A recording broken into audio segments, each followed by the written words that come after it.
Baik, bismillahirrahmanirrahim. Assalamualaikum warahmatullahi wabarakatuh. Perkenalkan, saya Destiani dari kelas 5B dengan NIM 119208014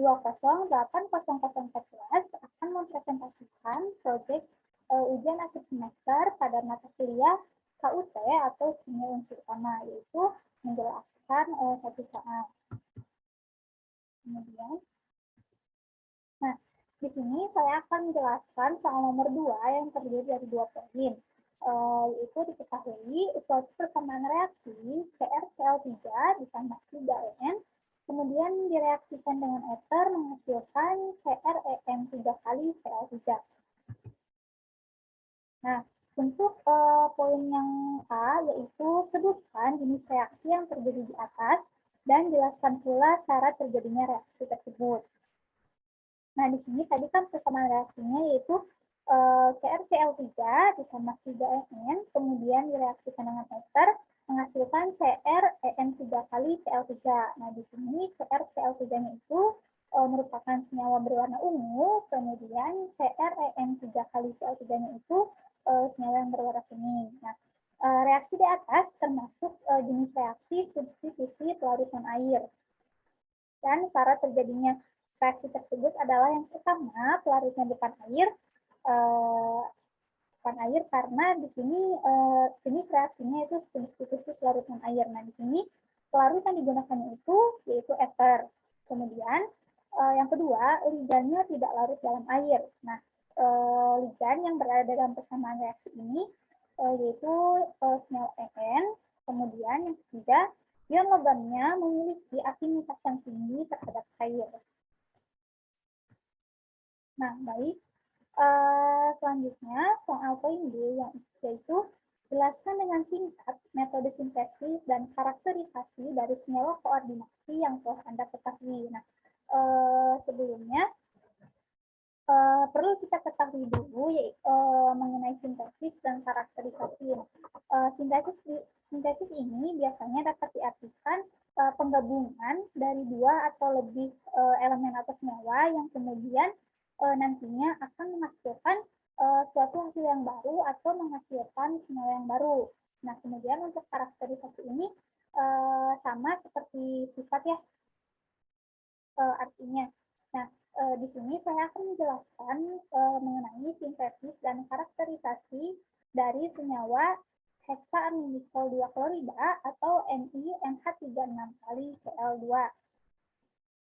Nah, sebelumnya senyawa kompleks heksaaminikel 2 klorida ini termasuk salah satu contoh senyawa kompleks Ni2+ dengan bilangan koordinasi 6.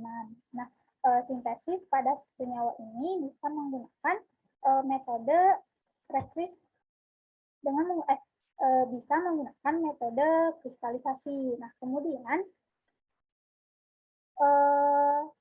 ligan yang hanya memiliki satu pasang elektron menyendiri, misalnya NH3, dikatakan unidentat.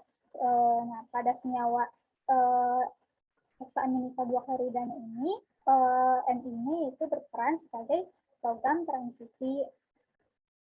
Nah, kemudian untuk metode sintesis dari heksaaminikel 2 klorida ini, yang pertama, senyawa ini dapat disintesis dengan mereaksikan padatan NiCl2 kali 6H2O dengan larutan amonia.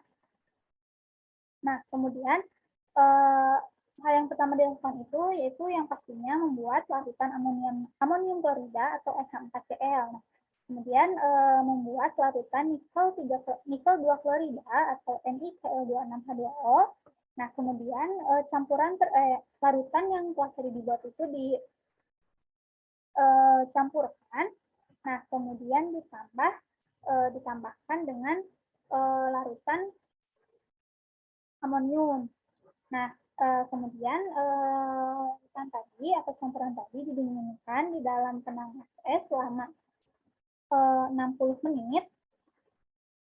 Nah, kemudian mengkristalkan campuran dengan metode kristalisasi tadi dan kemudian menambahkan amonium dan mencucinya dengan etanol. Nah, lalu dipanaskan kristalnya pada suhu 50 derajat Celcius dan kemudian terbentuklah kristal atau hasil dari sintesis hexanikel 2 klorida. Nah, bagaimana sih karakterisasi dari senyawa hexanikel 2 klorida ini? Nah, hexanikel 2 klorida ini memiliki karakterisasi yang pertama, bentuk padatannya itu kristal berwarna ungu. Nah, kemudian bentuk kristalnya itu monokrin dan bentuk geometrinya itu oktahedral. Nah, kemudian tadi kan struktur rumusnya adalah NiNH36 kali Cl2. Nah, di sini Ni berperan sebagai atom pusat, dan H3 berperan sebagai ligan, dan kemudian Cl itu berperan sebagai senyawa ion atau anion. Nah, sekian soal yang dapat saya jelaskan. Mohon maaf apabila terjadi kekeliruan atau kesalahan maupun kekurangan. Sekian dari saya. Terima kasih. Wassalamualaikum warahmatullahi wabarakatuh.